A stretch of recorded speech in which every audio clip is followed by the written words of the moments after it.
राहिलं का खूप कळ लागायची. मी असं 10-20 मिनिटं काही भाजीला फोडणी घातली, काही केलं का लगेच बसून घ्यायची मी. आईंना जो होता त्रास, कमरेमध्ये मणक्यातली जी गादी पोकळी असते ती अरुंद होणं, म्हणजे स्पाइन अँड कॅनन टेनोसिस असा जो त्रास होता. रंजना काकू, तुम्हाला इथे आल्यापूर्वी काय काय त्रास होता? म्हणजे दोन्ही बाजूचे इतकं त्रास, म्हणजे मला चालवतच नव्हतं. काय व्हायचं नेमकं? खूप वेदना व्हायच्या तिथं. कमरेत? हो, कमरेत. आणि आणखी काय त्रास व्हायचा? पाय, उजवा पाय. ओके. उजवा पाय कुठे दुखायचा? उजवा पाय पोटरीमध्ये. आणि कमरेत जास्त त्रास? हो, कमरेत जास्त त्रास व्हायचा. ओके. आणि हा त्रास किती दिवसापासून चालू होता? खूप वर्षापासून. बरं मी अंगावरच काढलं.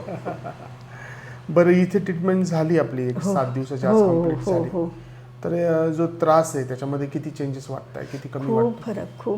खूप फरक पडलाय. खूप. जो चालताना जडपणा यायचा पायात तो हो, कमी झाला? नाही, खूप कमी झालं, सगळं कमी झालं. बर. म्हणजे असं सारखी कळ लागून राहायची? हो, म्हणजे उभं राहिलं का खूप कळ लागायची.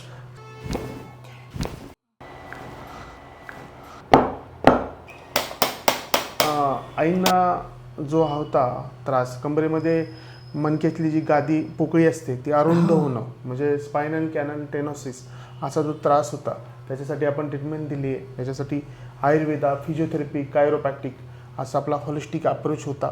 त्याच्यानंतर आम्ही त्यांना काही सेटिंग्स दिल्या आणि त्याच्याबरोबर आपण मर्मचिकित्सा पण केली, आयुर्वेदाच्या काही ट्रीटमेंट घेतल्या.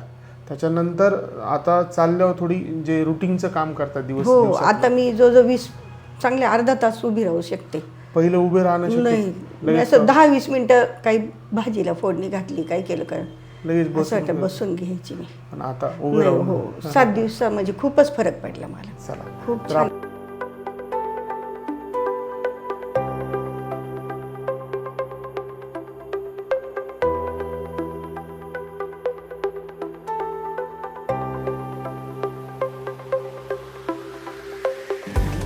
आणि काही व्यायाम पण सांगतो मग? हो, चालेल, द्या ना व्यायाम.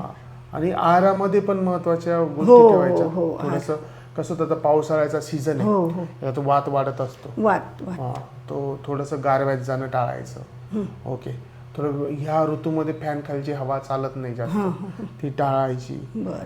स्नानाच्या अगोदर थोडं सांध्यांना तेल लावायचं. त्याने काय होतं, वात जो वाढतो तो कमी राहतो, एकदमच त्याचा प्रकोप होत नाही, जेणेकरून तुमच्या सांध्यांचं संरक्षण होतं. आणि हलकेसे व्यायाम करायचे. खूप एका दिवशी खूप चालणं नको, पण खूप अति व्यायाम पण नको, थोडं सिस्टमॅटिक पद्धती.